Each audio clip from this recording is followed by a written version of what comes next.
Jason Derulo recently sat down and explained what he has gone through and some of the things that he lost in regards to a lawsuit that was dismissed not once but twice, according to him.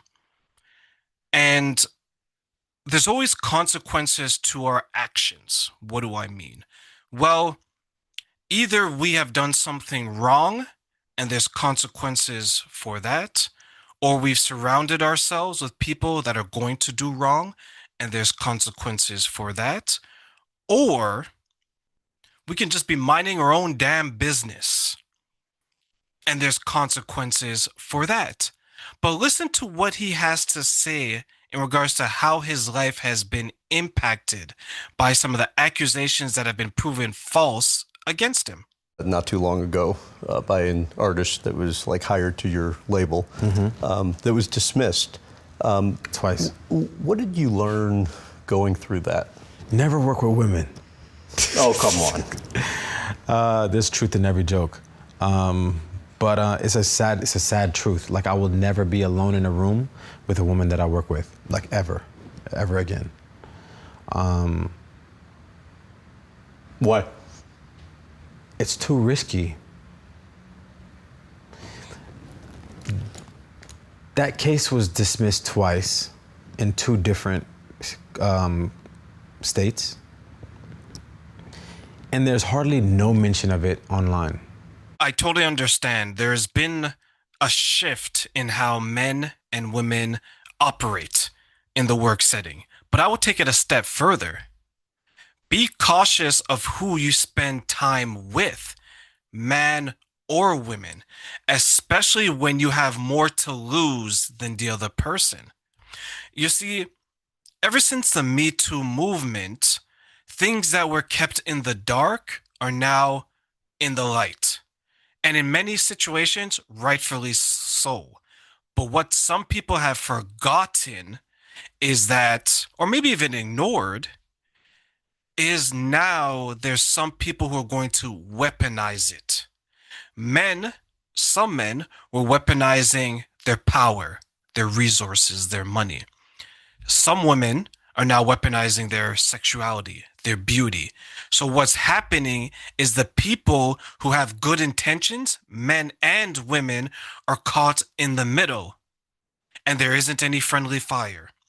They're the ones who are being impacted because they may have good intentions, but they're caught up in this everlasting drama between a small group of men, a small group of women who can't seem to get along.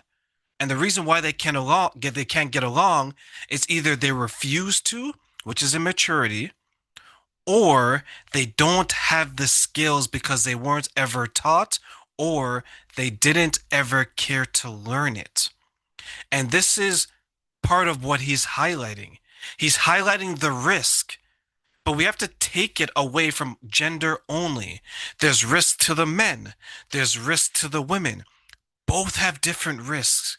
But until we come to an agreement that we both have to set appropriate boundaries, so we both can continue to work together because we both need each other, there's always going to be conflict. And there's always going to be two sides waiting to exploit it. Men are going to exploit it to get sexual needs met. Women are going to exploit it to get financial needs met. And the people in the middle are going to get frustrated. They're going to get divided. They're going to lash out. But what I want you guys to focus on now is some of the other things that he's saying. When that case was brought up, it was on every single blog, every single front page. And I lost so many brand deals, relationships off of a story that was not even slightly believable. She said I sacrificed a goat in a sexual ritual. All people read was the headline, right? And that's all it takes to lose everything. That's a crazy concept. I lost millions of dollars off of an arbitrary story that some woman told. Like a crazy, crazy story that someone been told. So, with that being said, how can I be comfortable being in a room with a woman that I work with and not feel like she can just say whatever she wants? It's like it's not worth it to me. When you're in that and losing millions of dollars in brand deals, how are you figuring out how to navigate that? Man, it's really less about the money. Like, the money, man. Like, I have one name that I work so hard to stay clean and stay clean cut. And then like somebody can just say, like you can just say anything. That's the world we live in. You can just say anything and people take it as gospel. Why was it that those same blogs, those same pages, why didn't they post a dismissal at least? Wouldn't that be fair? If you posted Well, the because that's headline, not going to get the clicks. that's so bro. It's so terrible.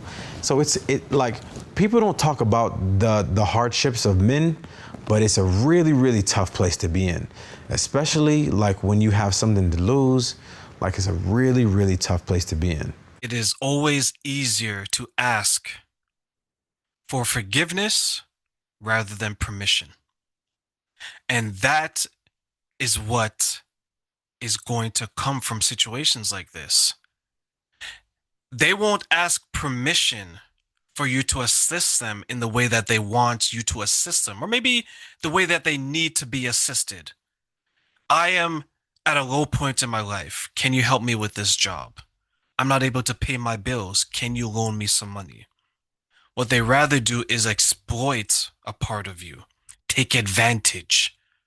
And then if it doesn't work out in their favor, they'll ask for forgiveness.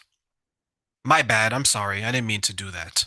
And hope you're still going to work with them because now they want to ask you for permission after for forgiveness. And he stated what he's lost. The court of public opinion can be very harsh. They don't wait for evidence. They don't wait for the truth. They don't wait for facts. All they do, men and women that participate in this, they project. What I believe, I'm going to find things to support it. What I want it to be or what I want it to look like, I'm going to find things to show me that reality that's in my head, but that isn't in the world. Because those who are so deep, so adamant about the court of public opinion, many of them, you can show them fact after fact after fact, and they won't believe it.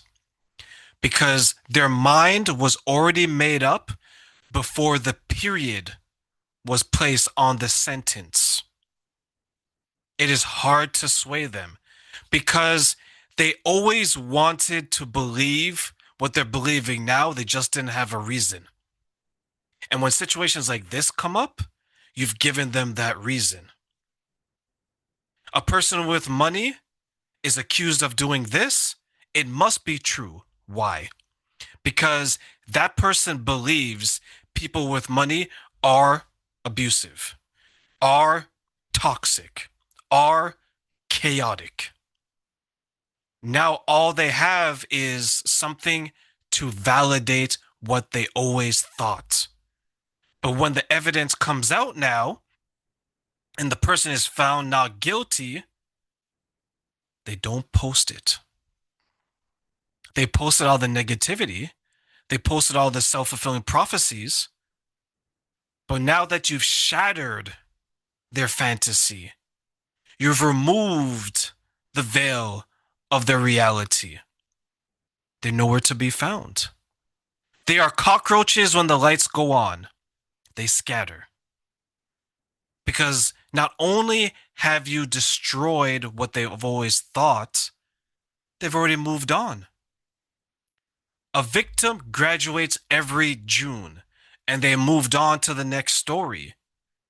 They may hear that you're found innocent, but they can't be bothered to acknowledge it because they've already found their other person to persecute. And that's the part that's truly sad. Because many of these people wouldn't want the accusations that they're so strong about without any evidence placed upon themselves or anyone in their household.